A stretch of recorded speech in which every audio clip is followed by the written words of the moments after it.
What's up, freaks? This rip was brought to you by River.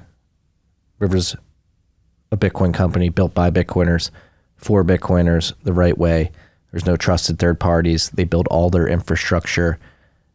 They have free DCA because they know it's the best way to buy Bitcoin.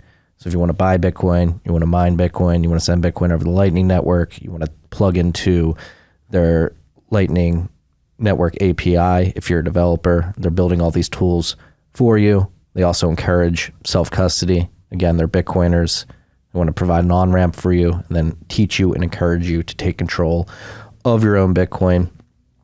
And they're doing this. It's a beautiful company. If you do hold Bitcoin on the exchange, you can know for sure, since they don't rely on any third parties, they don't lend your Bitcoin out, they don't speculate with your Bitcoin. Your Bitcoin is held in a multi-sig wallet with 100% reserves. Okay?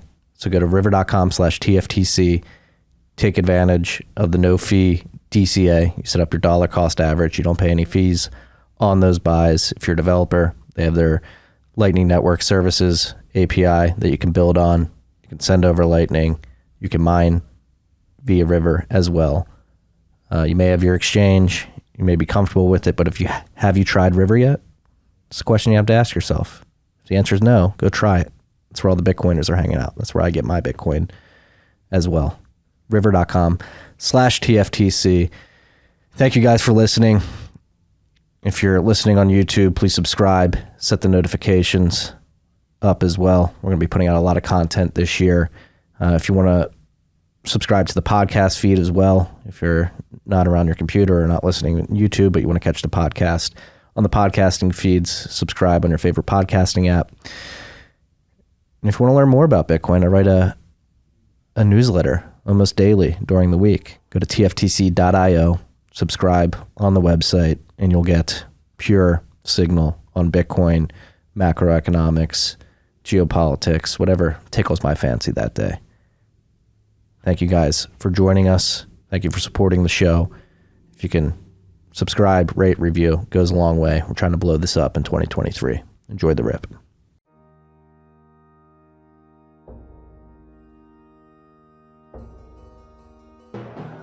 You've had a dynamic where money's become freer than free. If you talk about a Fed just gone nuts, all the central banks going nuts. So it's all acting like safe haven. I believe that in a world where central bankers are tripping over themselves to devalue their currency, Bitcoin wins. In the world of fiat currencies, Bitcoin is the victor. I mean, that's part of the bull case for Bitcoin. If you're not paying attention, you probably should be. Are we going to get Parker Lewis? Are we on? Yeah, we're on. Okay, cool.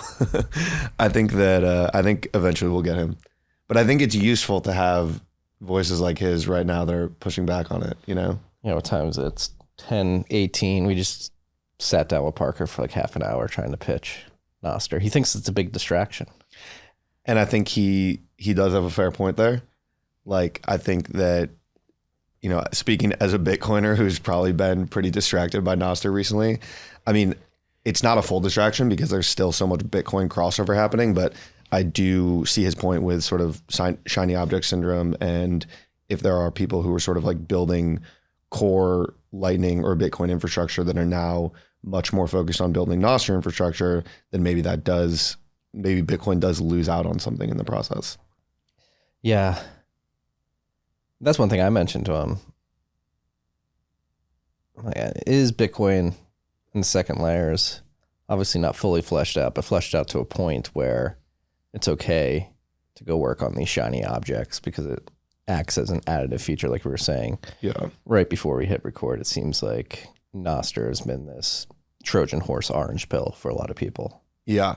And I think the question is like, maybe there's some attention that's being taken away from certain Bitcoin development, but on the whole, is Nostr net positive for Bitcoin?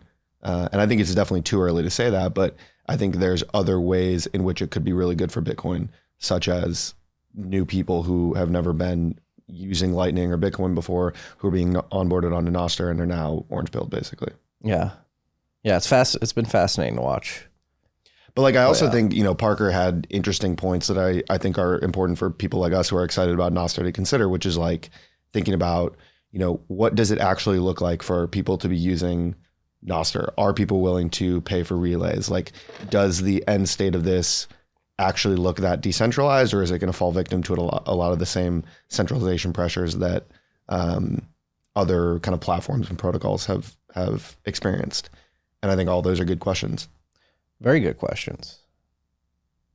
I'm not going to put words in Parker's mouth, but I do think he's discounting that ability to, let's say Damus, like he was using Damus as an example, becomes a centralized client, and they create a relay on top of it that becomes hyper centralized. That ability to exit via your private public key pairs is an extreme check on the balance of powers in that arena of this communications protocol and the clients that'll be built on top of it. So down the road, if that situation does arise, all it takes is somebody to spin up a new client and a different relay, and you can just port it over there. Yeah, and there already are multiple clients. Damus isn't the only client. It's definitely the one that's most used, but if you want to access the network, you absolutely can access the network without touching Damus.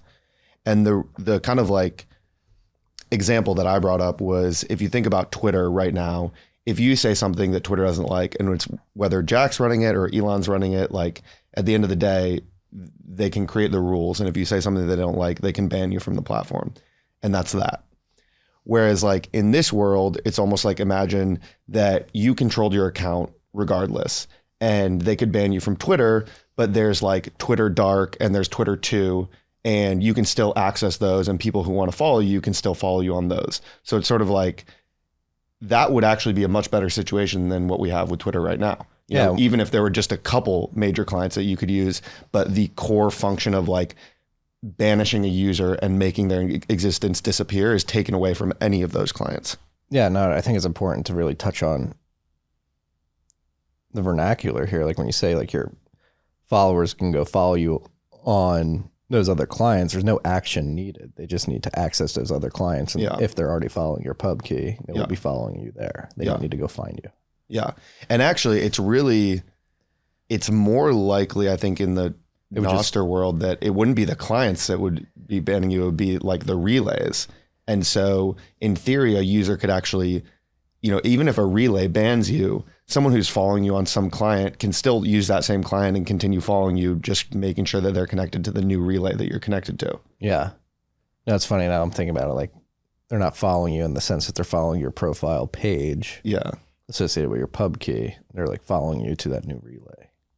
Yeah. They're following a public key, and they're telling a relay, give me all the information you know about this public key. And that relay needs to be one that you're writing to as well, right? Because otherwise that relay is not going to have any information regarding your public key.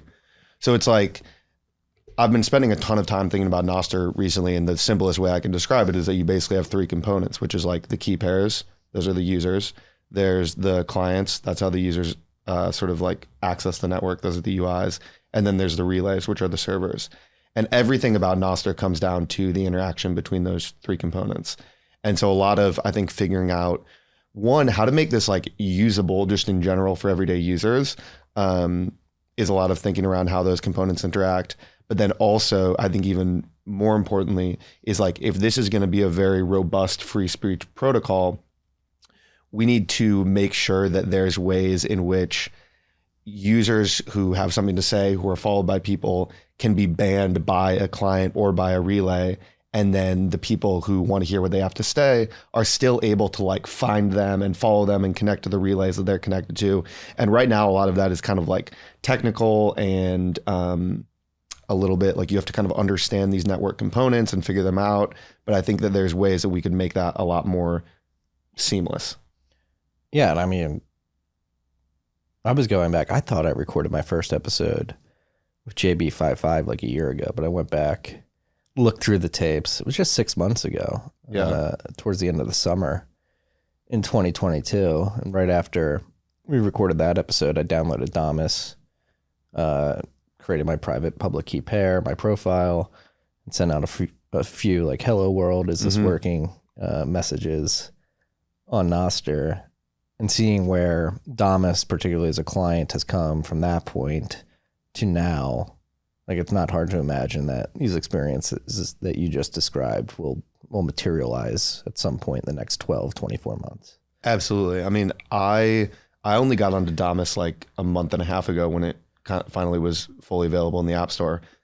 So prior to that, I was just using web clients, and even, I basically was using like Hamster, Snort Social, and Iris, switching between them. And the amount of progress that has been made on just those 3 clients in like 4 months' time is incredible. And if you extrapolate that out, I think that, there's a ton of improvements that can be made. And these clients in some ways are sort of like competing with each other to offer the best user experience. So that like forces them to keep iterating. And one thing that's been cool to see is that different clients handle these components we talked about in different ways.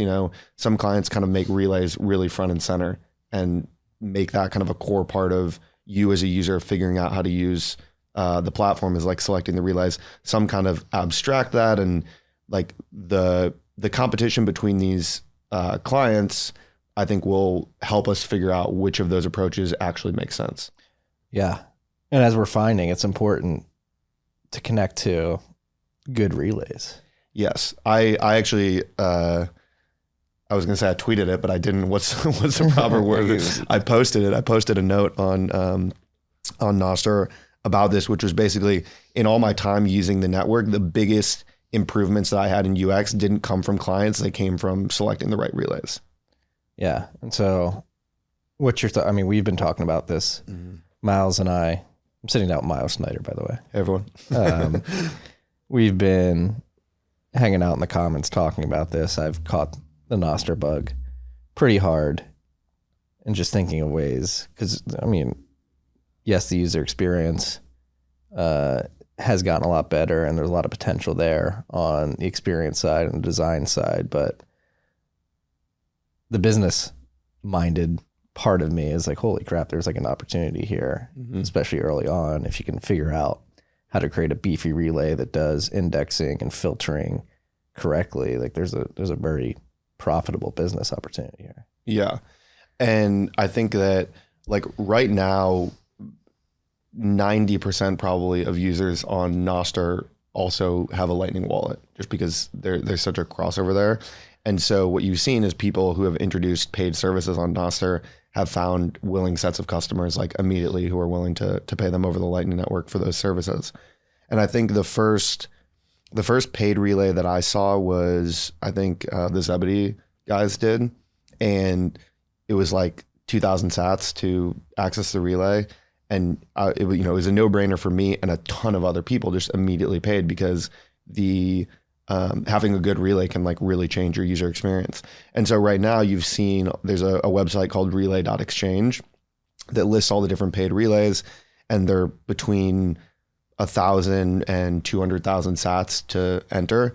And I think that there is a big opportunity there, because basically what you have right now is you have all these paid relays that cost different amounts of money, and they don't really tell you anything about like what their relay does better or worse than others. So I think for me, I was kind of like, for some of them, I'm like, should I just buy the most expensive one and assume that that's like the best one? But I don't think that's necessarily the case. But I think a good relay that explains its value proposition and it tells you exactly what it's going to give you above and beyond a free relay, I would pay far more than 2,000 sats for that. And not only would I pay a one-time fee, but I'd pay a recurring fee. And I think there's a lot of people just like me. Yeah. And so I think you're further into the weeds than I am on the relay side of things. What makes a good relay in your mind? So I think right now the paid relays that are on the like lower tier of cost, it's just a sort of spam prevention mechanism, because with Nostr, the ability to just spin up a key pair means that anyone can access the network for a very low cost. So it's very easy to like send a bunch of spam to the network. So being on a relay that requires an admission fee paid over Lightning just kind of like is the most basic prevention measure you can take. So that helps a lot. And it also means that the relays themselves aren't inundated with all this information, and thus they can like store and index and serve the information that you want to see better.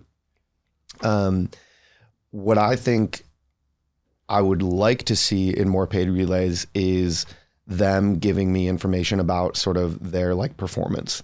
Like I said, there, if you go on relay.exchange, you can see this list of paid relays that exist on the network. But as far as I've seen, none of them are really saying like, hey, this is sort of like the infrastructure stack we're operating, or this is how we're running the relay.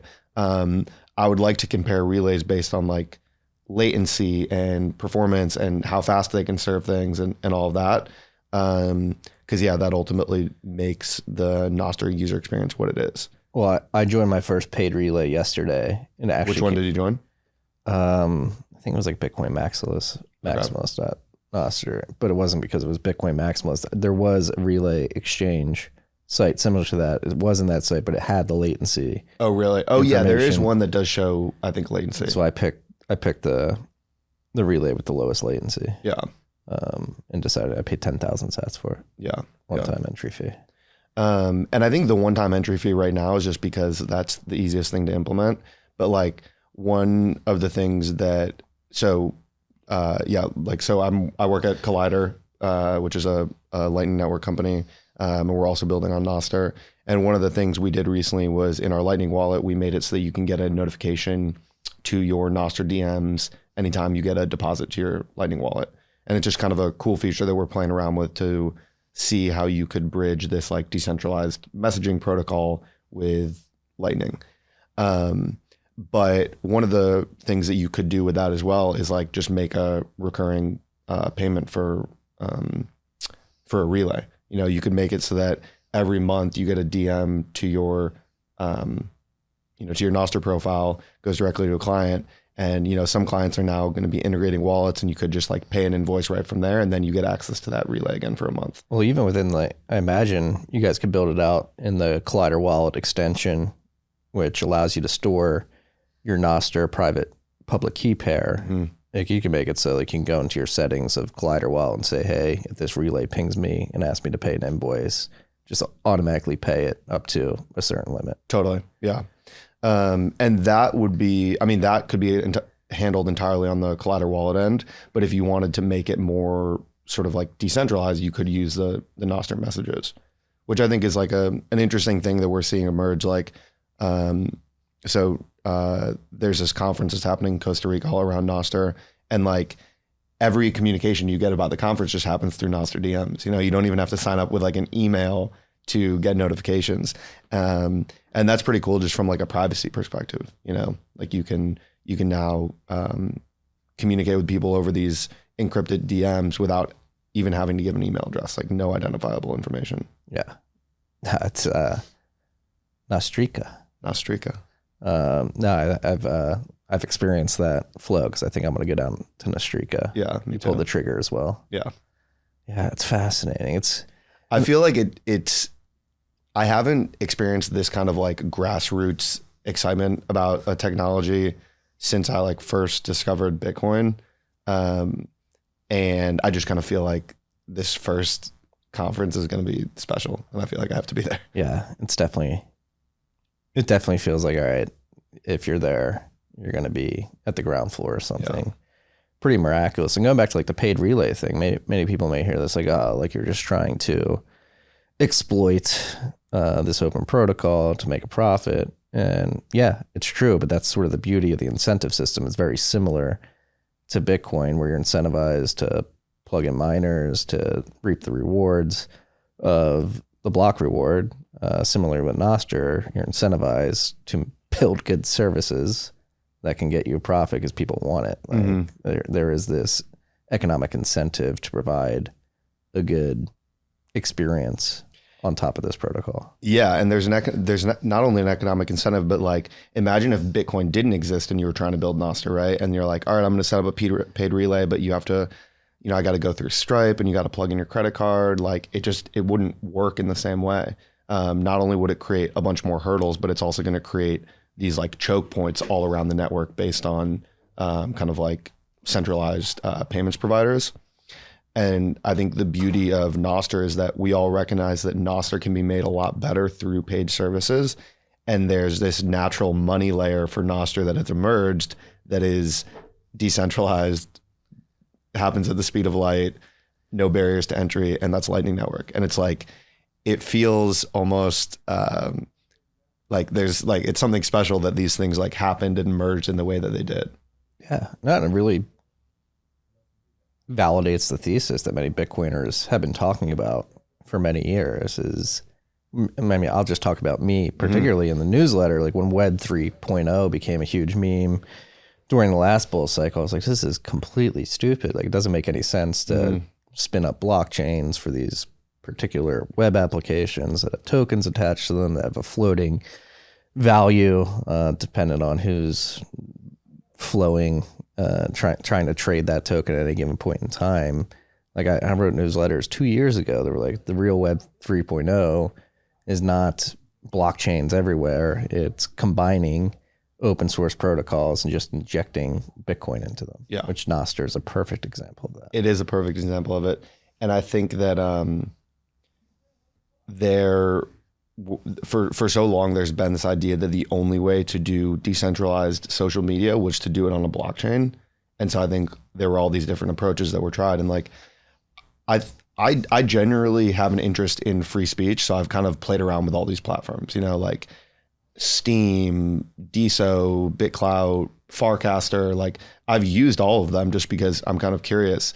And there are maybe certain small advantages to putting everything on a blockchain, which we can get into and how those differ from Nostr. But I think what's cool about Nostr is, you know, Fiat Joff, when he created this like very simple protocol, it was an aha moment for a lot of people, myself included, where we said, oh, you could actually do this, the equivalent of decentralized social media without having any blockchain involved, and it can still be decentralized. And kind of the core idea was instead of having the database be the blockchain, you create these things called relays and have multiple databases that people can choose from. And that kind of optionality is what gives you the decentralization rather than having everything on chain. Yeah. Yeah.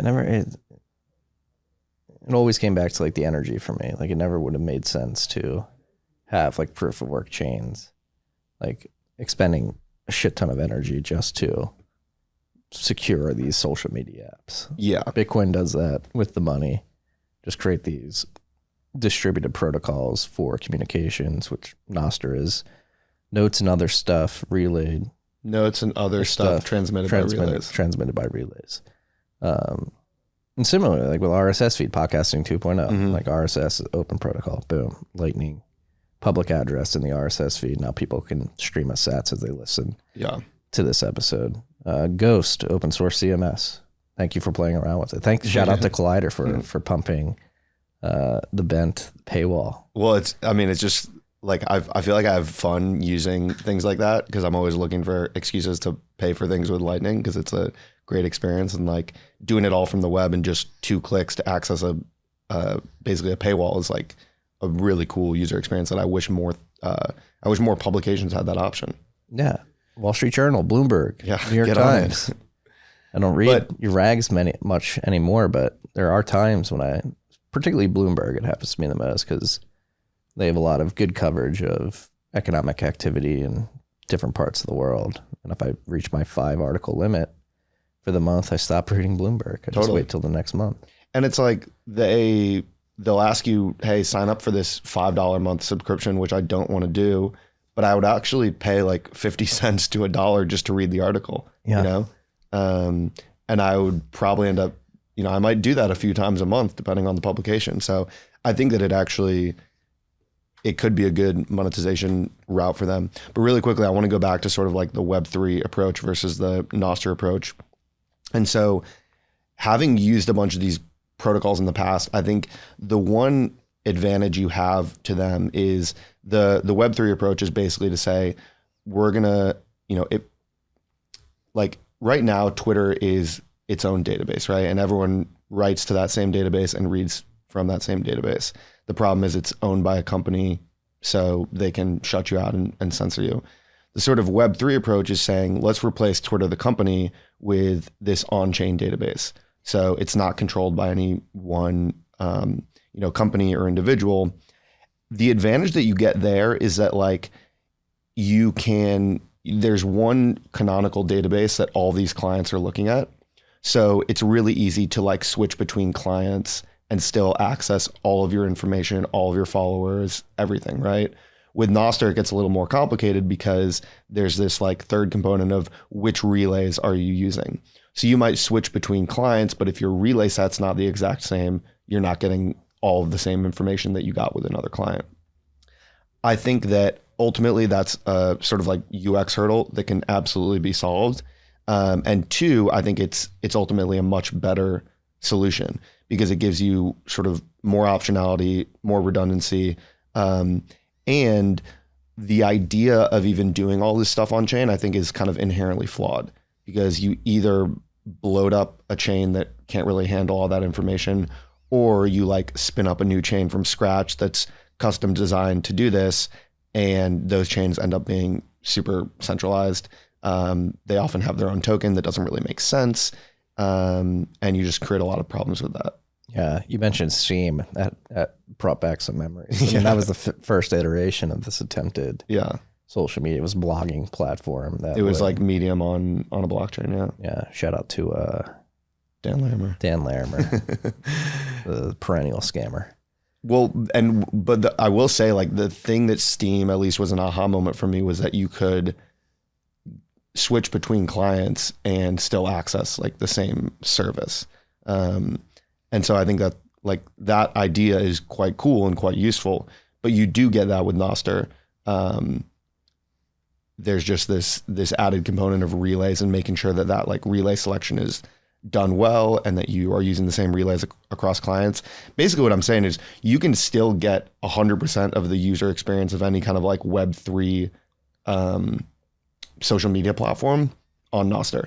And there's no token and there's no blockchain. And I think ultimately those two things are super important and will allow Nostr to have more success in the long term. Yeah, because with the on-chain Web3 applications, you just had this forced tokenomics, this contrived like idea of like, oh, if you need to produce content in this way and support content this way, and then it'll make the value of the token go up, and which is really like a forced attempt at like a forced like monetization of these tokens that just never was going to work out at the end of the day. Where Nostr, you have the optionality. If you like a post, like you're not forced to interact with it in a monetary fashion. You don't have to zap a post. You don't even have to hold Bitcoin to use the network. No, it's just like an added feature on top of it. Yeah, it's not like core to the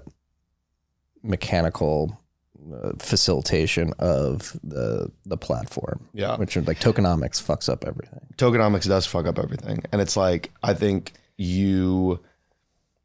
in Web3, you have a lot of people kind of like philosophizing about how, well, it drives this incentive model and blah, blah, blah. But like at the end of the day, some of that may be true to some extent, but the injection of a token creates like a speculative fervor around these things, whether you want it to or not. And that it does fuck up everything because it changes the way that people interact with it. It creates these like big hype cycles around the usage of the product. And it's not, you don't get like an honest gauge of how interested people are in using these protocols because a lot of the users end up being there to like make money. Yeah. Yeah. It fucks up everything. It does. And I'm particularly interested and very excited to sit down with you today because I think your experience in this space, sort of coming back road to Bitcoin and Lightning specifically, I mean, you've seen a lot of shit. Yeah. I mean, so yeah, I guess as like background, I first got interested in the space when I was in college. I was studying abroad in Argentina and met some Bitcoiners down there. And this is like 2014 when there was much more interest in Bitcoin in Argentina than there was in the United States, just because of their economic situation, the inflation that was happening there. And I think the fact that so many people there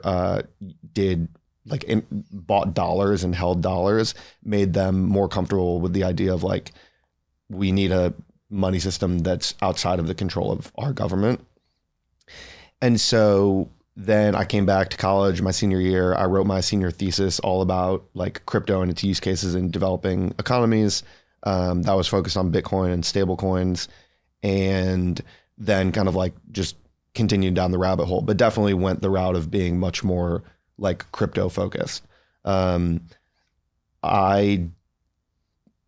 definitely didn't grasp the sort of like Austrian side of Bitcoin early on in the way that I grasp it now. Like Bitcoin to me was really, really cool and, always had been interesting, but I didn't understand this idea of like recreating money and the importance of that. And so I was very involved in a bunch of like crypto projects. Ultimately, I got a job at Unchained Capital, which was what brought me here to Austin. So that was basically entirely Web3, journalist, crypto focused. And then I also worked for a small like product studio and proof of stake validator that was running proof of stake mining, I guess you could call it, across a bunch of different chains. And so through all those experiences, I think I got a very good view into the Web3 world and especially the proof of stake world and how all of that functions. And that experience really like solidified for me the value proposition of Bitcoin. Over the years, as I learned more and more about Bitcoin, I came to understand it more deeply, but then also seeing the inner workings of like various proof of stake protocols and how centralized they really are and how decision making really happens, and how they kind of pay lip service to decentralization, but it's not actually the case. Really just solidified for me why Bitcoin is like so unique in this whole world and why like crypto and Web3 are one thing and Bitcoin is something entirely different. And so ultimately that led to me just really wanting to focus all of my attention on that. And that's how I landed kind of in this space and then working at Kollider. Yeah. I mean, let's jump into it. Like what particularly did you see that really drove home like, oh, there's a distinction here between what's going on in these proof of stake crypto world versus what's going on in Bitcoin? Yeah. I mean, I think that in the sad truth of the matter is that there's just like, there are very well-intentioned people in the crypto and Web3 space, but the incentives that drive that side of the industry are just horrifically broken at the end of the day. Like the fastest way to get wealthy in crypto is to create a token. And it doesn't need to be something that is actually useful to anyone. It doesn't need to be actually creating value. It's like this weird loophole where if a bull market is frothy enough, you can create something from scratch with no real like work or effort behind that, distribute it, get paid for that, cash out and make a ton of money. And it's like a disgusting amount of money. A disgusting amount of money. And the human greed is strong, right? Like that part of it is very irresistible for a lot of people.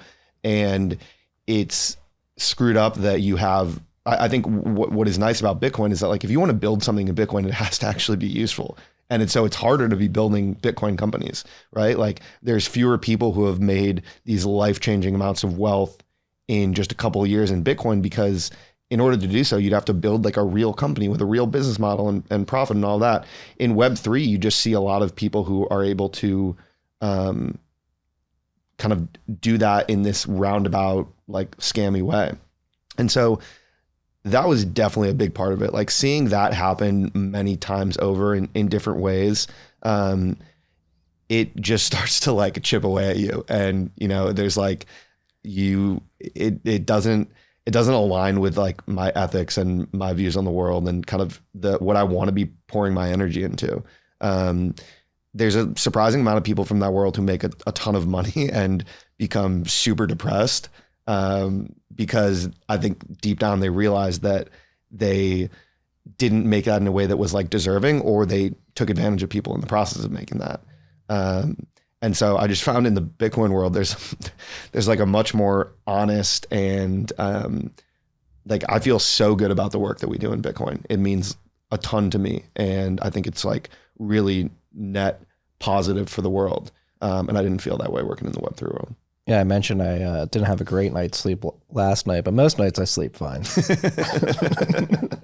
Don't wake up stressing out that I'm scamming people, which Yeah. is a good feeling to have. It's not even a feeling you have. It's just you don't have those feelings of, oh, shit. Like, Yeah. And like, again, I think that, this isn't I'm not talking about any like specific individuals or projects or people here, because there are very well-intentioned people in that world. There was a time when I really just thought that was like the best approach to creating this technology that's better for the world.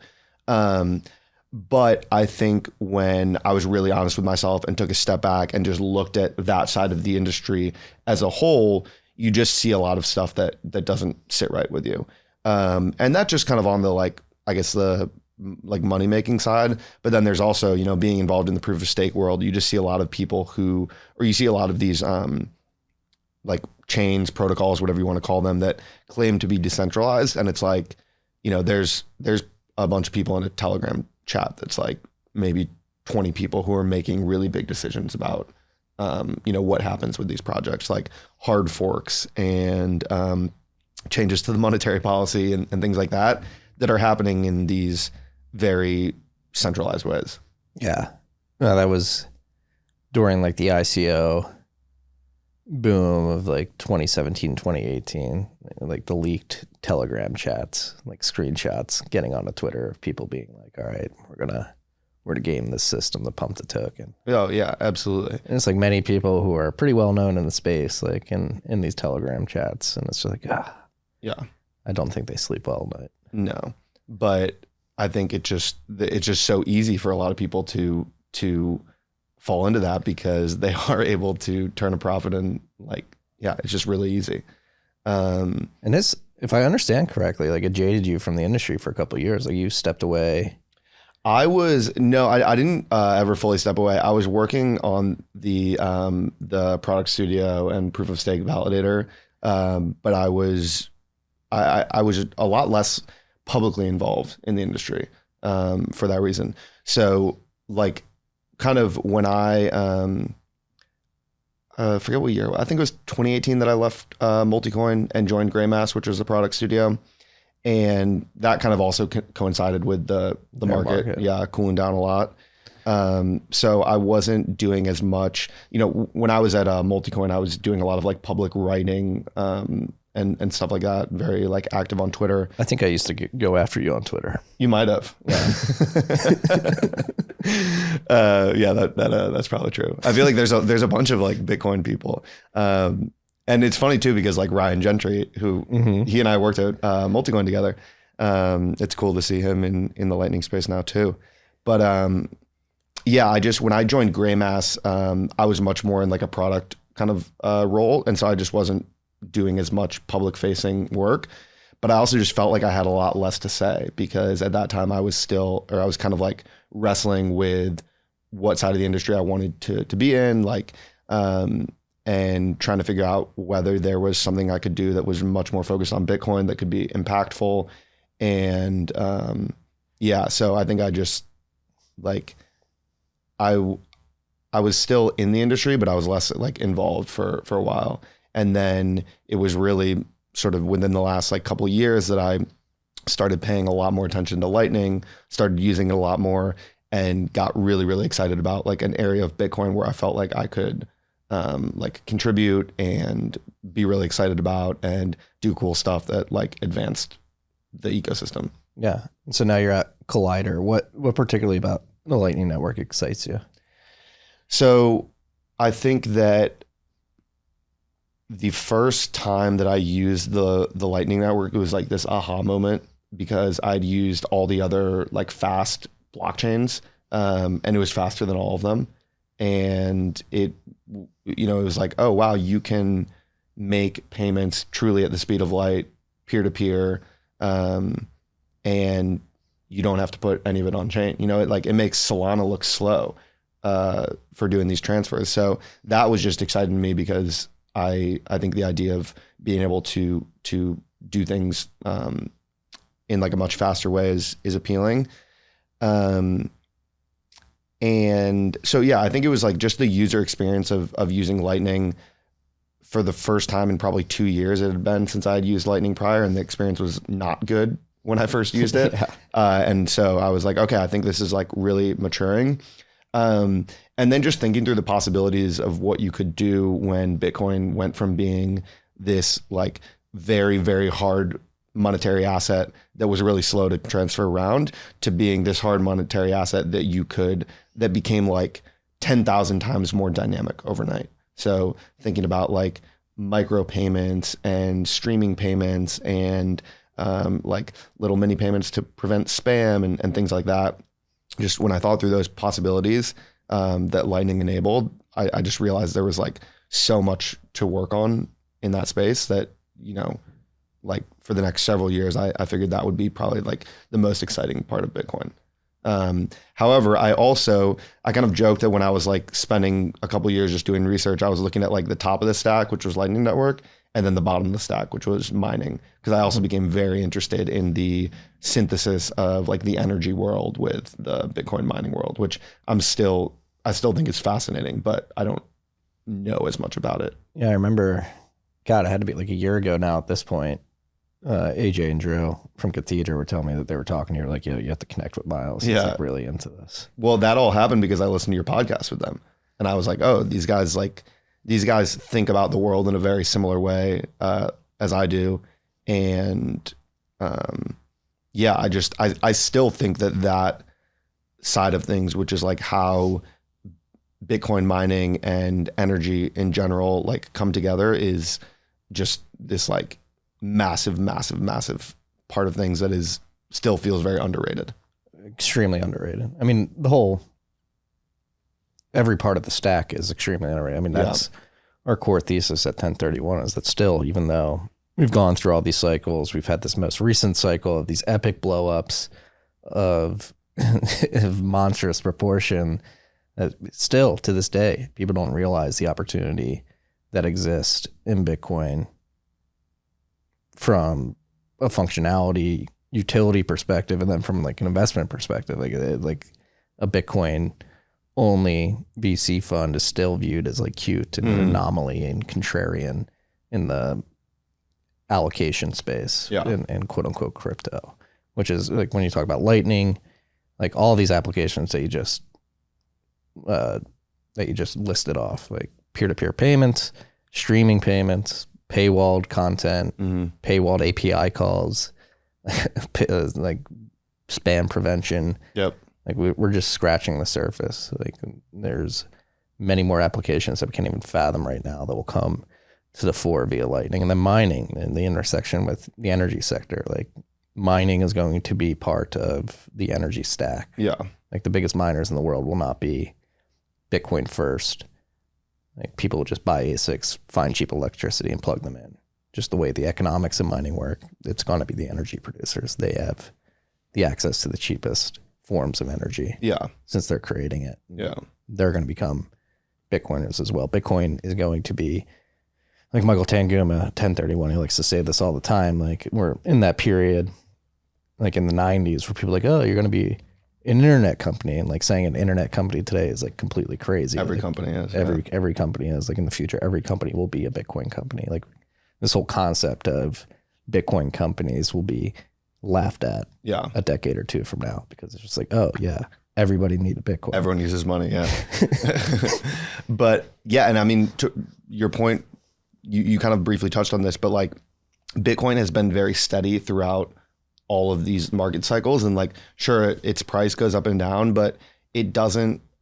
A lot of these other protocols just emerge out of nowhere and then blow up and then literally disappear, or basically disappear. Their price goes so low that they're zombies. Yeah, and so for us at Kollider, that's been the motivation for building on Bitcoin, is that like Bitcoin is the strongest foundation to build upon in this industry, and if you're like thinking long term about building here, it's the only place that you should be building. Everywhere else, you're kind of taking this platform risk where it's like you're taking a double risk, where you're saying like, we have this product, there's a risk in finding product market fit and all of that, but also we're building on, whatever chain, there's a risk that chain like blows up, has some major security flaw, just like fades into irrelevance, all of that.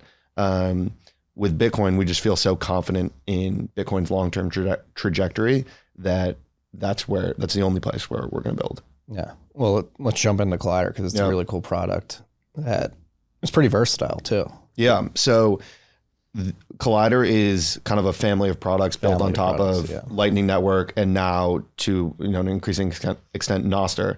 We're doing a lot of stuff at the intersection of Lightning and Nostr, and we're trying to, in the same way that we've worked on making the user experience of Lightning better, we're working on making the user experience of Nostr better. But the core product of Kollider is a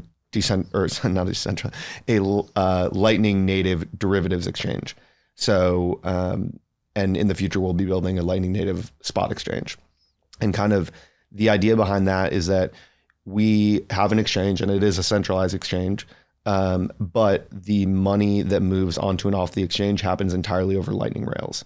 So what we want to do is change the idea of how consumers interact with exchanges. A lot of consumers use exchanges as wallets right now. Like Bitfinex, at the last conference I was at, Paolo said that 50% of the funds on the exchange are just sitting there. They're not actively used in trades.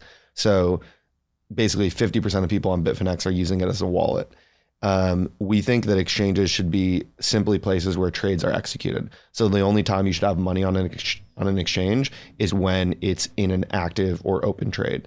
And the way that we do that is we use Lightning to move money on and off. So you can open a trade directly from your Lightning wallet, which you control. That money moves over Lightning onto the exchange, so it happens instantly. And then as soon as that trade is finished, and you can even have this happen automatically, those funds are withdrawn directly to your wallet, also over Lightning. And so not only does this happen like incredibly fast, but Lightning gets you this added advantage of, say you have like a margin position and you want to top that up, you can do that literally in real time, like sat by sat, just adding just the amount that you need to keep that trade safe, rather than having to take the route that a lot of existing exchanges require you to do, which is like make a big deposit because it takes a while, it happens on chain, have that kind of sitting in the in the exchange waiting to be used. Like with Kollider, you can use an exchange in such a way that your money is literally only on there when it actually needs to be on the exchange. You don't have like a BitMEX situation where you're getting funds sent off the exchange every Monday morning. Mm-hmm. Happens automatically. And I think one thing that people don't really appreciate of these Lightning first exchanges, I think it's just like you and LN Markets. Is there anybody else in the landscape right now? No, I don't think so. Like if we're projecting forward, let's just say to the next bull market when traditional institutional investors see the volatility in the Bitcoin price and they want to play the markets to take advantage of that volatility, like going through the advantages of building an exchange on Lightning compared to on-chain, like something like a BitMEX or Bitfinex, is extremely valuable for this type of investor. We use the example of topping up margin. Yeah. Like being able to do that instantly is a massive benefit. When you talk about the advantage that brings, particularly investors moving large sums of money, like you talk about arbitrage opportunities if more of these exchanges pop up, but just being able to instantly make these trades is a massive advantage. It's a huge advantage. And, like I said, we're building spot exchange functionality because with Taro coming online and things like that, we want to be able to support the trading of other assets on there. And yeah, if you extrapolate several years into the future and you have like a robust ecosystem of kind of assets on top of Bitcoin, then getting into and out of these exchanges that much more quickly, and not having to hold money on there, it changes the security model substantially. Yeah. Like what is the true added benefit? Like how would you, I mean, we just touched on it, but like to this institutional class, people moving and trading large sums of money. Yeah. Like maybe the light bulb hasn't gone off in their heads yet, but you have to imagine, like, especially if you're like high frequency trading and you want to do it like with actual Bitcoin and not paper exposure, like you kind of have to do it over Lightning. Yeah. I think that right now these institutions basically use exchanges in the only way that's available to them, which is like putting a lot of money onto an exchange and then doing their trades from there. So kind of having a sitting balance and then using that to trade with, because until kind of we came along, there was no other option for them to do that. What that does is expose them to huge amounts of counterparty risk. Obviously, we saw this in a huge way with FTX this past fall, where there was a number of funds that were holding huge amounts of money on that exchange and lost everything. It would be, I don't know the exact numbers, but for some of those funds, it might be interesting to look at like what amount of what they were holding on FTX was in an open trade versus what was just sitting there. And I bet you a lot of it was just sitting there. And so with the Kollider model, you know, if the exchange goes like bust, you would still lose what was in an open trade, but everything else would just be sitting in your wallet because you don't need to hold it on the exchange.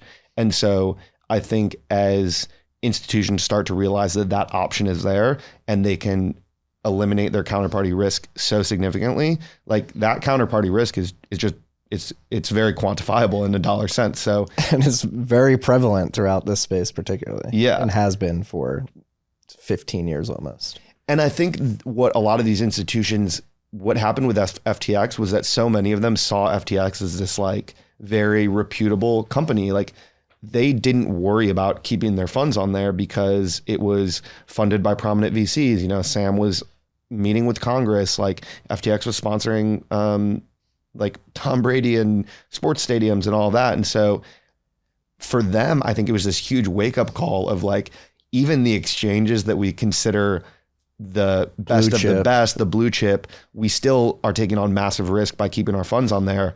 So to give them an option that says like, you don't have to keep all your funds on there, I think is powerful, but it will take time for those institutions, I think, to like understand that fully.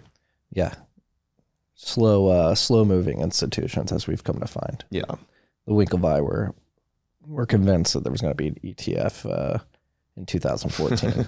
Here we are in 2023, still waiting. Yeah. Don't hold your breath for the ETF freaks. No, but I guess that's the other, I mean, imagine the biggest hurdle for an exchange like Kollider is just creating liquidity on the book. Yeah. What's that been like? So we just officially launched Kollider this past fall, so it's still very early. We're in the process of onboarding market makers right now, which is probably like the first step.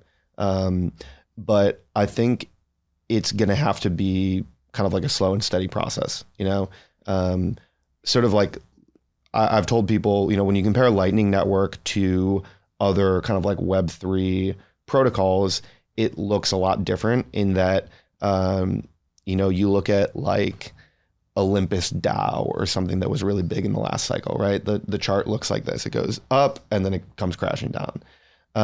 Whereas the Lightning Network chart, if you say you're just doing it by capacity, it kind of is this like very, very slow rise, but it doesn't come crashing down in the bear market.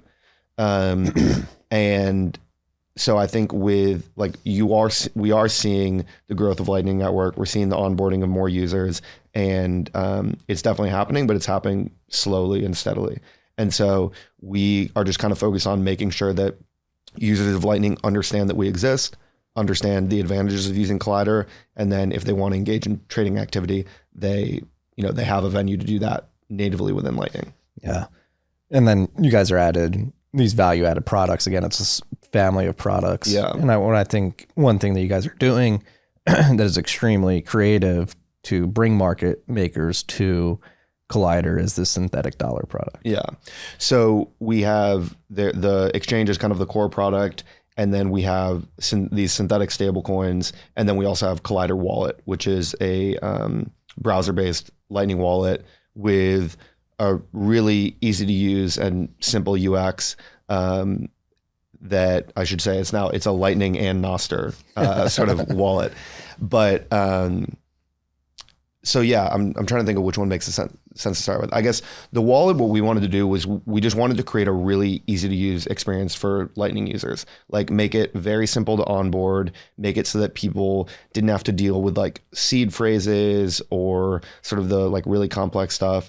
Kollider Wallet, basically you onboard with a username and password and you're onto the Lightning Network like that. There's a really like good UI that makes it easy. You can log into Lightning apps, you get a Lightning address immediately, and you can hold Bitcoin on there, and then you can also hold balances in USD and euros. And the way we do that is by creating what we call synthetic stablecoins. So this was an idea that I think Arthur from BitMEX was the first person to sort of articulate this. But basically the idea is that using derivatives, you can hedge Bitcoin and create synthetic fiat balances that are just, it's not a stable coin in like the token sense, but it's a balance that's pegged to a fiat currency. Yeah, you take a commensurate short position to hold in the US dollar value. Exactly. That you'd like your sats to represent. Yeah.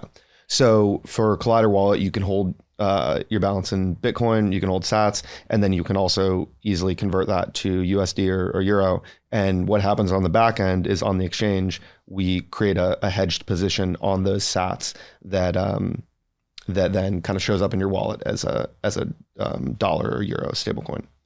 And the idea behind this is that the demand for stablecoins in the industry, it's clearly been demonstrated, right? Like regardless of how you feel about them and the fact that there's different centralization points, like people want stablecoins and they use them. And so there aren't stablecoins on Lightning Network right now. And so we wanted to create a way to do that. And then kind of simultaneously as we were doing our synthetic stablecoins, Galoy was working on stable sats, which is the exact same thing. And stable sats actually now plugs into Kollider. But, Galoy is very like boots on the ground in El Salvador, and they have Bitcoin Beach Wallet, which is like one of the most widely used mobile wallets in that region. And they basically, from being down there and talking to people, realized that people wanted to hold balances in both Bitcoin and dollars. And so they created stable sats in order to serve that need. And so I think that's kind of how we think about it too, which is that like we want to give people the optionality. Like we can understand why someone would want to keep some portion of their balance in a stable coin, especially for certain periods of time. And so we just make that really simple. Yeah. And again, going back to the market making utility that this provides, it's a great way to bootstrap liquidity for the derivatives exchange. Yeah, absolutely. I mean, the Kollider wallet is sort of this like top of funnel because it's any user of Lightning could use Kollider wallet and find it really useful. But on the like the engine driving those stablecoins happens on the exchange. Yeah. Yeah. That's fascinating. And again, like it's weird almost saying stable coins, right? Because it's like a stable position. We call them like fiat balances, or balances is probably a better way to think about it. Yeah. Because like hedged positions. Yeah. Because like you mentioned earlier, Kollider is fully centralized. You guys are going to be regulatory compliant and all that, and you're providing this. I don't think you're trying to portray anything different. No. And I think that's important for people to realize. I mean, we do get a lot of questions about that, which people are asking like, oh, what, smart contract platform are you built on or whatever? And we say like, we're not. We're, even saying we're built on top of Lightning Network is a little bit maybe not super accurate, because it's like we're a centralized exchange that is built on Lightning rails. So we like to say we're Lightning native because everything that happens on the exchange happens over Lightning. But yeah, when you send money into, or when you execute a trade on Kollider, like that is, you are losing possession of those funds for the duration of the open trade. But what we do is we make it faster to get into and out of those things. Yeah. And I think like, we've talked internally a lot about the long-term vision for like exchange on top of Bitcoin and the different technologies that might present like cool ways to further decentralize the stack. And like, we're definitely interested in them. We're trying to pay attention to what's happening in that world as much as possible, but none of those technologies are ready for like widespread adoption.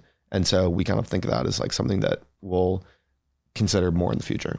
What, or something like a Fediment or? Fediment, I guess in some ways Fediment could work, but also like DLCs. And I guess in my opinion, there is no kind of like smart contract layer for Bitcoin that has emerged that like has consensus around being the right approach. Like with Lightning, it's clear there's consensus that that's the layer for like payments on Bitcoin, right? But with smart contracts, you have like RSK and you have Liquid, and then you have some like other stuff that's a lot more like peripheral.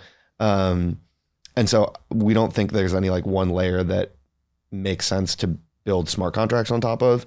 But if that emerged and you had the ability to create Turing complete smart contracts, you could do an exchange in that way that would be more decentralized. Yeah.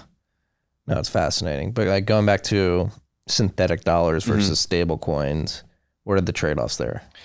So the trade-off right now is that you don't have a token that represents that stable coin. So if we're on Solana, for example, and I want to send you USDC, I can hold it in my wallet and then just send it to you and you receive that USDC. With the way that we're doing it, I hold a fiat balance that's hedged Bitcoin. If I want to send that to you, the only way to do that is to close out that position, that gets converted into sats, and then I send sats over the network. Because right now you can only send sats over the Lightning Network. Now the like conversion process of all that, it's super seamless. It happens on the back end. It's very easy. The problem is like if I hold dollars and you want dollars, that transfer still has to happen in sats over the network. And so it requires both of our wallet providers to support that functionality of giving you the hedged position. And so if you're using Kollider Wallet and I'm using Kollider Wallet, that's super easy. I can send it from my USD balance and you can receive it into yours. But if you're using Wallet of Satoshi, for example, that's going to arrive as sats. And I think that like there are more wallets that are now supporting these functionalities. So that's one way to do it. The other thing is like when Taro comes online, we could tokenize those hedged positions and allow people to just send those around, and then kind of the exchange becomes more of like the mint for the stable coins.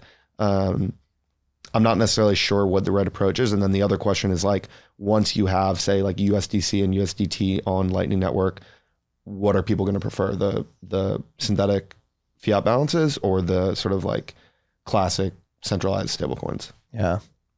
Taro. Are you Taro bull? It's a very controversial topic in this space. It is funny because I think that maybe you hang out in like your bubble is a little bit more like hardcore maximalist than mine. Like I don't necessarily think of Taro as that controversial. I think for a lot of people who are building on Lightning, there's a general excitement around it. I'm excited about it, but I do see where like the hesitation comes from. I think it's good to have skepticism about like, does this introduce any vulnerabilities to the like security model of Lightning and Bitcoin? Let's be hyper aware of those. But then also, you know, I think people have hesitation around like just what the ability to mint tokens on Lightning Network does to like what I talked about with Web3, right? There's just a lot of, there's a big incentive to be greedy when that's available to you. So I think we need to be aware of that, but also like it's in the same way I feel about like Ordinals, which is that like it's going to happen. That ability is going to be open to people eventually. I don't want to be like I don't think anyone can be the police of what happens on Bitcoin. So we just see it and try and contribute in the way that we think like makes sense. Yeah. Don't want to be the Luddites. I mean, I wrote the newsletter last night had to do with I read it inscriptions. Yeah. I thought it was a good take. Thank you. Yeah. Essentially, like I don't think that inscriptions are particularly interesting. I don't think the NFTs are really valuable at the end of the day, but it is what it is. Like we activated SegWit, which increased the block size limit to 4 megabytes, and then we activated Taproot, which made it cheaper to make certain types of transactions and enabled the ability for people to inscribe data into the chain. Like you have to live with the decisions that were made in the past, and there's nothing that you can do to stop people from doing it. Like, I may not like it. I may not find it interesting. I don't think I'm going to be inscribing anything or trading NFTs that were inscribed into the Bitcoin blockchain, but it's possible. What is possible, people will do, whether you like it or not. Yeah. And I think that the outrage around it hasn't made a lot of sense to me because it's like like I said, there's no Bitcoin police. No one gets to decide what gets done on top of that. If it's possible, people can and will do it. And they like the market is going to provide some guidance there, right? Because they have to pay if they want to do this. And like, I trust the market a lot. So this sort of like short term, like crazy increase in fees or anything like that, I just don't think it's anything to worry about. Now, granted, I know probably a lot less about this stuff than a lot of other people do because I'm not particularly interested in NFTs, but I don't see a lot to worry about there. No, neither do I. I mean, if anything, the whole inscription craze and seems to be tampering a bit. Maybe it's just a lull in the overall fervor around it. But if anything, it just pulled forward full blocks because, like, if we believe Bitcoin is going to succeed in the way many of us believe it's going to succeed, which is massively, like, eventually the blocks are going to fill up anyway with just pure economic transactions as more people come on. So you're going to get 4 megabyte blocks at some point in the future. I mean, if anything, inscriptions pulled that forward a bit, at least temporarily. Who knows if they'll continue to stay full moving forward. And then you can argue like, oh, maybe like, is there a trade-off of having fuller blocks sooner as opposed to later? But at the end of the day, I think it's inconsequential. And again, that's purely a market-driven phenomenon, right? Like no individual person is going to be able to say when and how full blocks happen. So I think the market will decide. And I mean, like you're pretty involved in the mining industry. So like, are the companies you're involved in, like, how do they feel about this? I mean, we'd love more revenue, right? I mean, yeah. So I've got miners plugged in. I've been going into my brains pool and seeing the average reward I've been getting over the last 2 weeks go up, and I don't hate that. Yeah. But yeah, I think like that's interesting to consider. Like from the miner's perspective, it seems like, it's a good thing. Yeah, that's one thing I get. I mean, this is a debate that's been raging in Bitcoin for quite a bit. I mean, a lot of people were pissed that SegWit got activated because it did increase that block size limit to 4 megabytes. Many people, Luke Dasher most famously, think we should have something like 363 kilobyte blocks. I can't say. Why do I keep adding block to the data sizes here? And I actually probably do lean towards more towards the Luke Dasher side of things, where I actually think like smaller blocks are probably better for the long-term longevity. But again, we made the decisions that we made in the past. We have to live with it. And that's what I said last night in the newsletter. Like, I think smaller blocks just decrease the probability of an eventual centralization event of full nodes. Yeah. They also pull forward full blocks even further. Yes. Yeah. In a fee market sooner as well, you could argue. The other end of the spectrum, 4 megabyte blocks. I don't think they make full node centralization like a foregone conclusion, but they certainly do increase the probability that you could have node centralization in the future. But then you couple in like bandwidth cost getting lower, high-speed internet getting more accessible. So there's like these trade-offs, and you're never going to find a perfect block size. It's just whether or not 4 megabytes, said it right, is going to keep the probability of node centralization low enough that you can be comfortable as a user and a company building on in the space. Yeah, for sure. And which is why I just don't think, like you said, these decisions have already been made and these changes are already live. So like we have to live with what is live now. And that's why I don't think there's that much use in like kind of moral grandstanding about inscriptions or this or that. I think it's like either you have faith that the market will figure this out or you don't. And I do. I do as well. Yeah. No, it's actually somebody, it's funny because I stayed out of the fray. Like, I made it clear that I don't find JPEGs on Bitcoin particularly interesting, but I didn't say like people shouldn't be doing this. Like, you're corrupting the chains. Like, I think early on with this Ordinals inscription craze, it was like, hey, it's possible people are doing it. Like, I think there was like an initial reaction like, fuck this. But it was like, it's possible people are going to do it. it's like surfing. You just got to like go with the wave. Totally. There's nothing you can do about it. Yeah. Like you just got to ragdoll, let the market figure things out. And I completely forgot where I was going with this, but I mean, I think also like, so it is hard for me to really like wrap my head around the excitement around NFTs, like both in the Web3 world and the Bitcoin world. Like, it's just not something I'm like that keen on, but like, I know people who are super stoked about NFTs, right? And I know people who created their first crypto wallet and all of that because of NFTs, and like artists who got into this world because of NFTs. So even though it's not for me, I know there's obviously something there that's really exciting to people. And like, I told you this, but it's not a full-fledged theory, but I'm seeing something happen right now with like Ordinals, Nostr, Lightning, that's sort of like, there's this equivalent of Web3 ecosystem developing around Bitcoin, but it's done in a way that makes a lot more sense, which is that like the sort of the social layer isn't on a blockchain. It doesn't have to be, but it just like integrates very seamlessly with Lightning Network.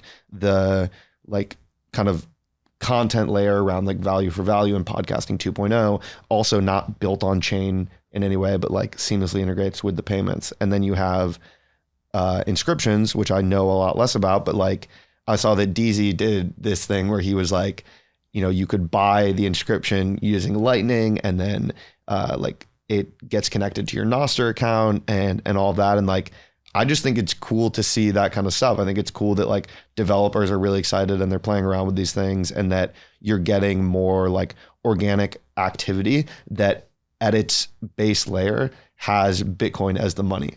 yes. And I remember the point I was getting to when I lost my train of thought, which was I've been putting this out there, and I won't take credit for running with this thesis. Pierre Rochard was the first one who introduced it to me, which is that you can apply Jevons paradox to Bitcoin UTXOs. And I wrote a newsletter 2 years ago before Taproot was even activated. Like, Taproot is going to confirm this Jevons paradox, because Jevons paradox it's a paradox because you think it's typically applied to oil and gas. If you have a commodity and you become more efficient with that commodity, hydrocarbons, you expect, since you're efficient, you can do more with less, that you will use less. But what you find is that it creates so much utility that you actually use more, because it has this step function improvement of productivity that more and more people want to leverage. You can apply that to a Bitcoin UTXO, and like Taproot did the same thing. We found a way to do things more efficiently with the transaction space, which is going to drive more activity, which is what inscriptions are a product of. And so even though I don't like NFTs and I don't find much value in them, I think the thesis that I put out there a couple of years ago, riding on the shoulders of Pierre Rochard, is being validated by this. Yeah, no, that's really interesting. And like, I think that, like one of the things that excites me about what we're doing at Kollider and with the wallet is like, we think about Lightning is sort of Lightning is like your internet wallet, It's like Bitcoin is the native money of the internet. Lightning is how you move that around at the speed of light. And that's why we created this like browser wallet, because it means that you can kind of just like do your browser activity and have this very seamless Lightning experience woven into it, and Lightning and Nostr. So it's like you can log into applications using the extension, so no usernames and passwords. So Lightning login or Nostr login. And then, you can like buy an article in just a couple of clicks. You can send a zap to another user, like directly from your wallet. You can send a payment to another user. You can buy an NFT if that's your thing. You can sell an NFT if you're an artist. And like all of that happens, with Bitcoin as the money. And like, as someone who cares deeply about Bitcoin and wants Bitcoin to succeed, like I just love seeing that adoption. And I love seeing it happen on Lightning because the user experience is like awesome. Yeah. It's getting better.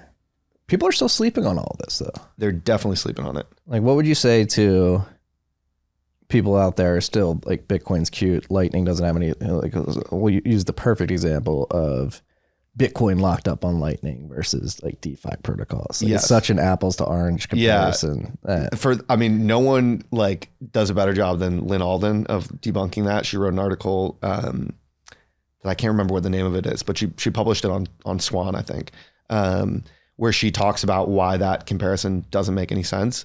I mean, I think to the Bitcoiners who aren't using Lightning, I would say get Collider wallet. You can do an on-chain deposit, so you can take Bitcoin that you have on chain and immediately get sats on Lightning.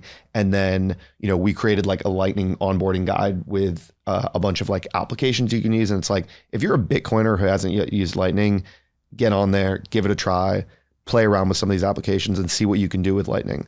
That's step one.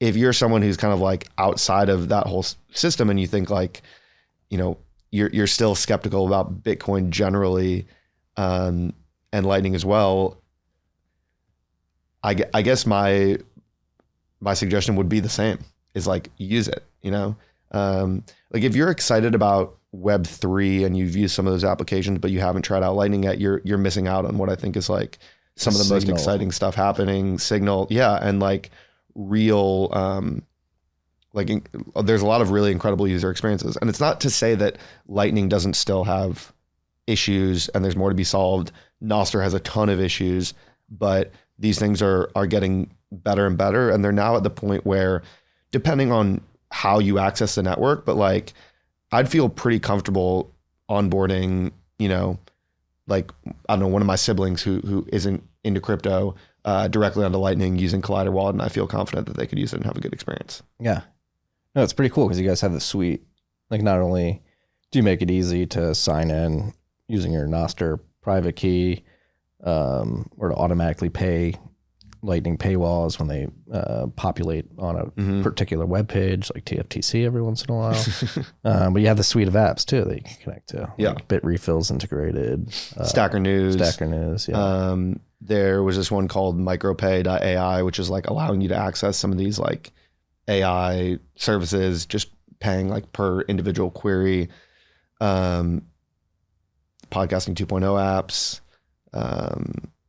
all sorts of things. And then I think the other thing is like, if you're really interested in like free speech and decentralized communications, then like you could also just access Nostr. You don't have to hold any Bitcoin to use it.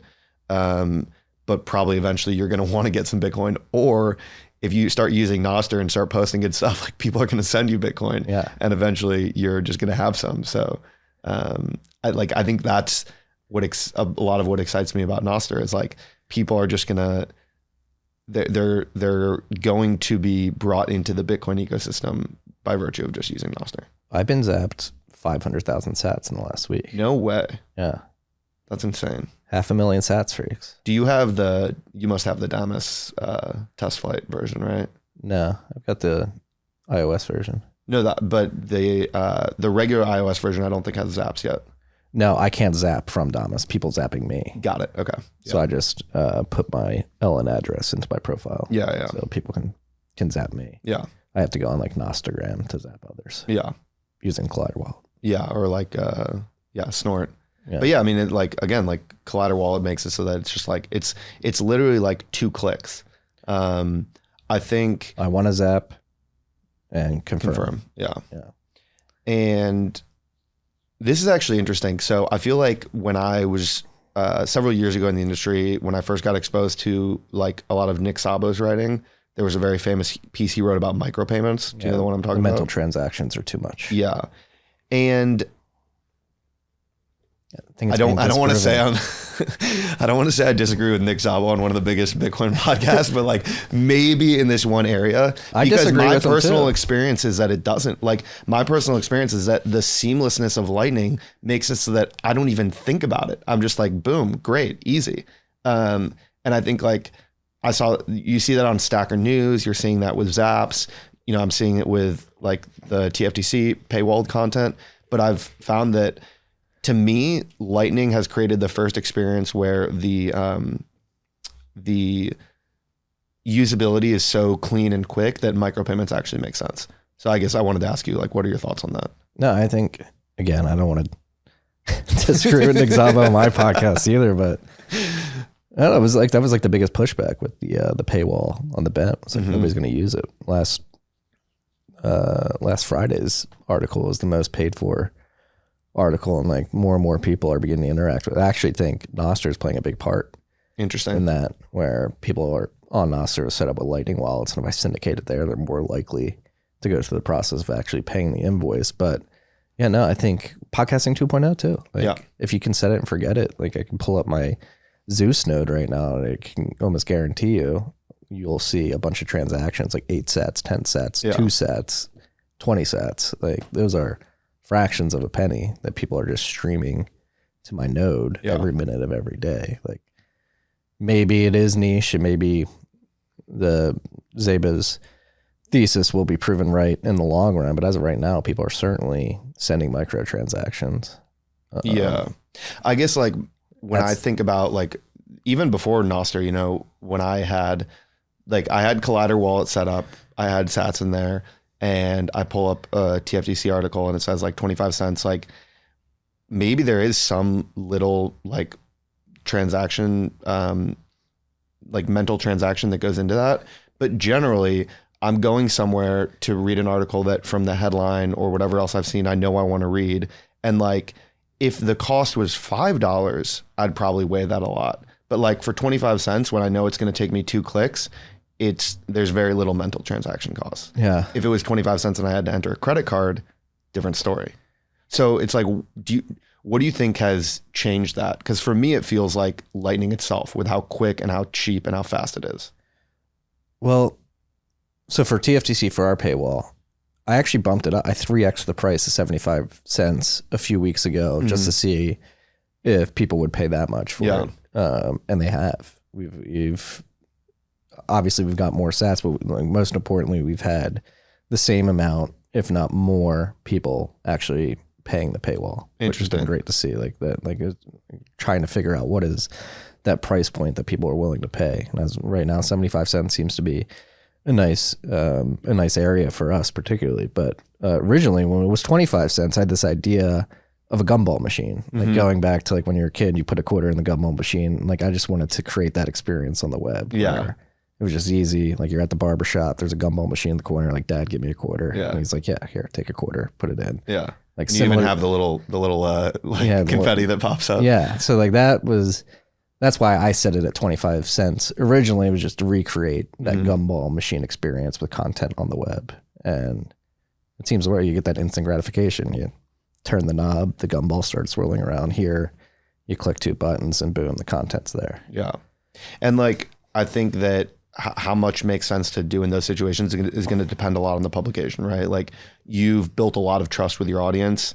We know that you're writing that article. We've seen a bunch of the free ones and we're like, yeah, this makes sense to pay for, right? If it was a random article on New York Times where I don't know who the author is, but the headline looks kind of interesting, like maybe there's a little bit less of an investment, but I don't know. I feel like it's like, I've started to suspect more and more that like micropayments really could be a thing enabled by the Lightning Network.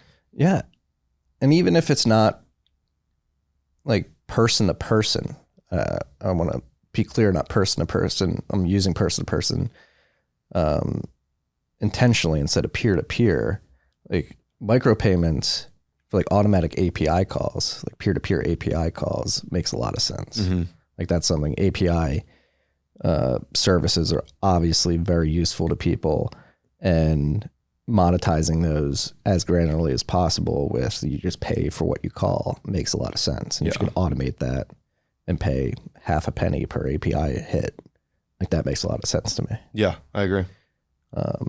So even maybe there's like this peer to or person to person mental transaction that happens, but when it comes to like the direct utility of an API call and paying for that, like having the person who created that API and operates that API setting the price, and you just knowing like, all right, every time I hit this, I got to pay for it. Yeah.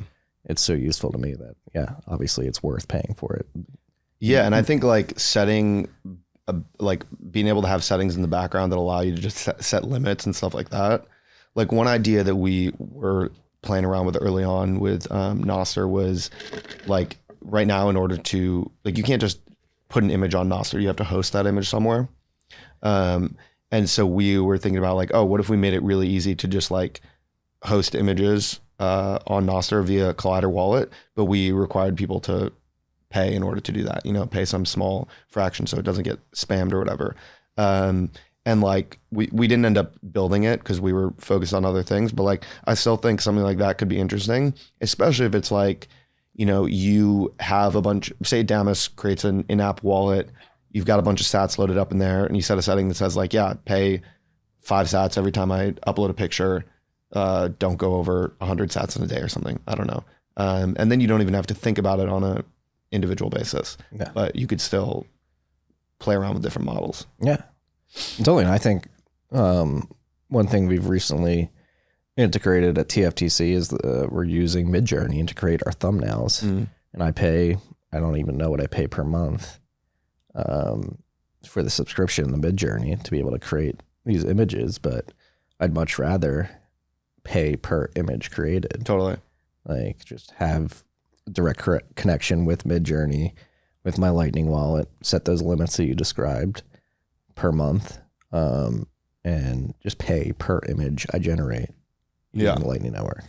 And it's like whether you're talking about the New York Times subscription or Midjourney, it's basically it's coming back to the same thing, which is saying that right now the internet monetization models and the payments providers that exist kind of force this subscription model. Yeah.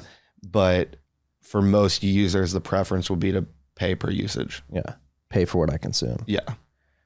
And then maybe this is where like Szabo was getting at, like at scale, like pricing these products, whether it be an API call, an image from Midjourney, an article from New York Times, like on the business side of things, like pricing that, like maybe that becomes too much of a burden for them where maybe they don't even offer the service because it's like hard. But I could also see the other side of the coin where it's actually extremely profitable, particularly like paywall. That's always been my thesis with the paywall content. It's like New York Times, Bloomberg, Wall Street Journal. You're going to make more money if you. I think so, because I'd pay like pay like an inflated price to read a single article if it prevented me from having to enter my credit card information, know that I have a subscription, know that then I have to go back and cancel that subscription, et cetera. Right. So like I said, if the subscription's $5 a month, I'll pay $1 for an article. Yeah. And I might even do that more than 5 times a month. I just don't want to be locked into a subscription. No, and you can even back the value of that article into like the value of your time. Like how much is an hour of your time worth? Like if it takes 3 minutes to do the onboarding process and another 5 minutes to cancel, it's 8 minutes. Like what is 8 minutes? Is it worth more than 75 cents for you? I would imagine so. Totally. On like an hourly wage basis. Yes. Yeah. So you're saving that time, and 75 cents, $1 even is probably worth it. Totally. Fuck, man. I'm so fucking bullish right now. Me too.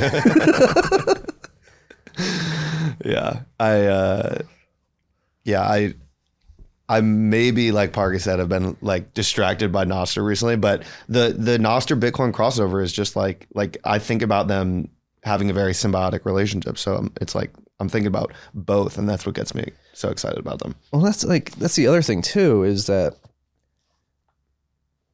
particularly in like Nostr and Lightning Network and integrated, like this is what Bitcoiners should want to see. Yeah. It's like Bitcoin has gotten to such a point where the utility of the layered stack is such that it's so easy to integrate into these other protocols. Not only that, but it enhances the experience and makes it better. Like Bitcoin has inherent utility that is being validated in real time by something like Nostr.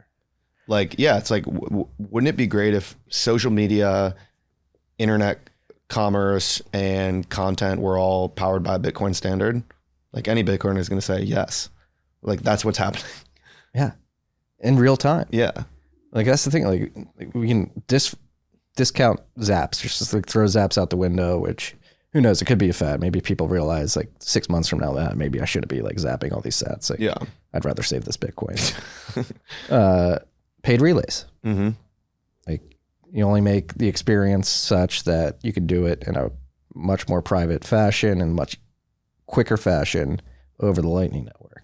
Like that is inherent utility. 100%. That makes the experience on Nostr better. That is only enabled via the Lightning Network. Yeah. Which, I mean, Parker, can't hear me because the door's shut, but you should be bullish on this. I do see the like, it's a distraction. Like people should be focused on like hardening these things. I would take the other side. Like, I think things, yes, obviously they need to be improved, particularly on the Lightning Network, but I don't see a problem with beginning to implement Bitcoin in the other things. In fact, I think it's incredibly encouraging and bullish for the overall use case. Because again, going back to like institutional investors, family offices looking at the space and like being like, Bitcoin's cute. Like there's nothing happening. I think integrations like Nostr and Lightning could set off light bulbs like, there is actually something happening. It's not really just cute. Yeah, I agree. I have one question for you, which is what is the thing that you want to see on Nostr that's most exciting to you that's not like a Twitter client or Twitter-like client? Well, a couple of bounties got distributed over the weekend. I want to figure out a way to get the bent RSS feed just directly injected into Nostr clients where I don't have to go and post the bent every day. Yeah. Like it automatically, like there's a client that pulls each article from my RSS feed and just post it on my behalf. I give it credentials somehow, post on my behalf. I don't have to do anything. It's like article title here, syndicated, like a reader would do in the old days. Well, they still do them, but on Nostr. Similarly with the podcast, like boom, RSS feeds out, syndicated directly to Nostr. I give it credentials, comes out on my behalf. And it's there. I don't have to like go click and do anything. Yeah.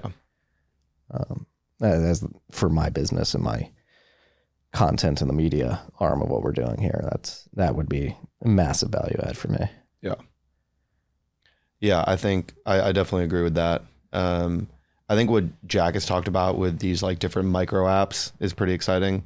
Like the idea that there could be kind of like these, that every app doesn't have to be a super app. You know, it doesn't have to be Twitter with like messages and profiles and all that you could kind of take these smaller specific things, but because you control your identity on Nostr, you can log into any of them and keep your data. That's very exciting to me. And I think that... What's an example of one of these micro apps? I mean, like, I think something that I think could exist today is like basically all the clients are trying to create this Twitter-like experience. Like it would be cool to have a client that was just focused on DMs.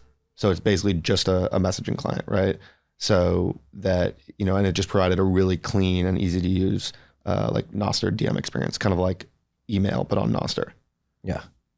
Yeah. No, that makes a lot of sense. Like it should replace Signal. Yeah. Should replace Telegram. Yeah. I don't think you can do group chats on Nostr yet. Not yet, no.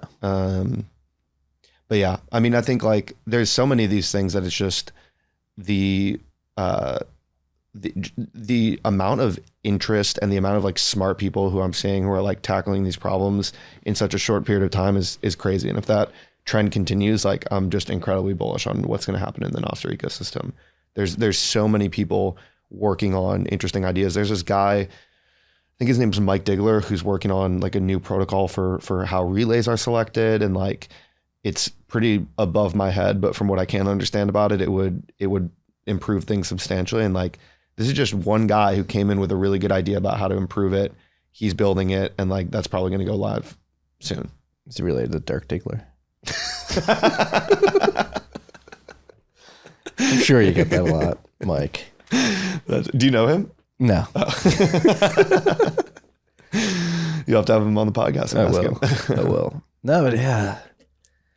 No, it feels like, especially when you consider today's environment around social media, Twitter files, Elon taking over Twitter, Facebook, Twitter, all these other social media companies being proven to have like state actors embedded in their companies censoring individuals. It seems like the last 6 months have been like a state of despair in the social media sphere specifically. And I sent this note over Nostr. I still don't know what tweet, note, whatever it is. Over the weekend, like I truly think Nostr is like a black swan where people have this narrow view set of like, like we need to fix social media. Like somebody like Elon needs to take over Twitter and just like bring back free speech. It's like, no, like it's not going to happen. Like it's been corrupted beyond repair. Like you need to build it. Like Buckminster Fuller. You don't fix it from within. You need to build a whole new system that is completely separate from the one you're trying to fix. And I think that's what Nostr brings. And again, social media is just one application. It's a communications protocol. Like I do think it is going to enable a landscape where we build these experiences, whether it be social media, messaging, syndication of content, that look completely different than the landscape that exists today. Yeah. And I think that people self-censor on existing platforms more than they probably even themselves are willing to acknowledge. I think that the like overarching rule set weighs on people in like a lot of ways. Yeah. Oh, I certainly do. Yeah. I mean, even like you're like, should I talk about Nostr? Because I don't know if that's going to get me shadow banned. Right. I think I might be shadow banned for talking about Nostr. Yeah. Or people just aren't like my tweets anymore. But no, I mean, we experience it with YouTube. I can't put half the episodes on YouTube because Susan Wojcicki, even though she's stepping down, does not like some of the conversations we have. And like that's a crazy thing when you think about it. Yeah. Like it's ridiculous. And so yeah, that I think is why I feel that this project is so important. And like it's, the most important technology project on earth is Bitcoin and fixing the money. That's the most important thing we can do.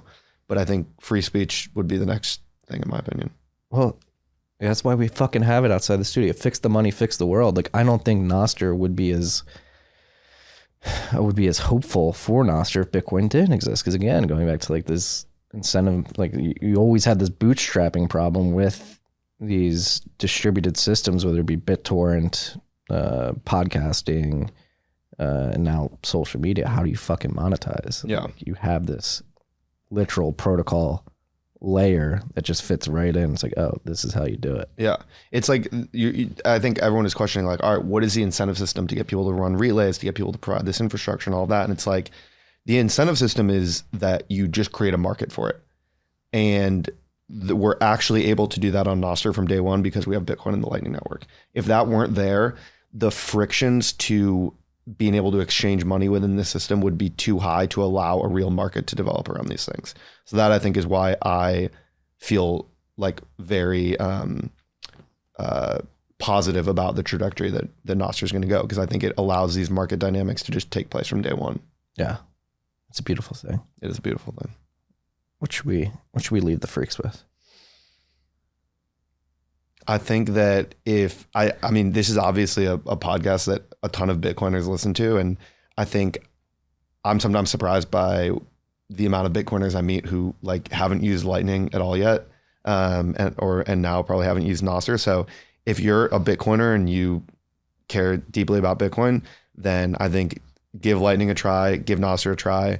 You don't have to stick around and keep using it if you don't like it, but I think it's cool to see this stuff that's out there. And like, we're all long-term hodlers and all of that, but like, there's some really cool stuff happening that is like Bitcoin being used as money in these real digital economies.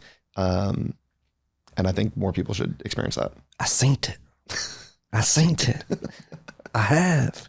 Yeah, it's like to create, like when people are like, Lightning sucks, I'm like, dude, I have it implemented in every part of my business. Like it works. Yeah, I use it every day. Yeah. Like I haven't had a payment fail completely in a long time. Neither have I. Yeah. I think via podcasting 2.0, I think I use Lightning every minute of every day. Yeah.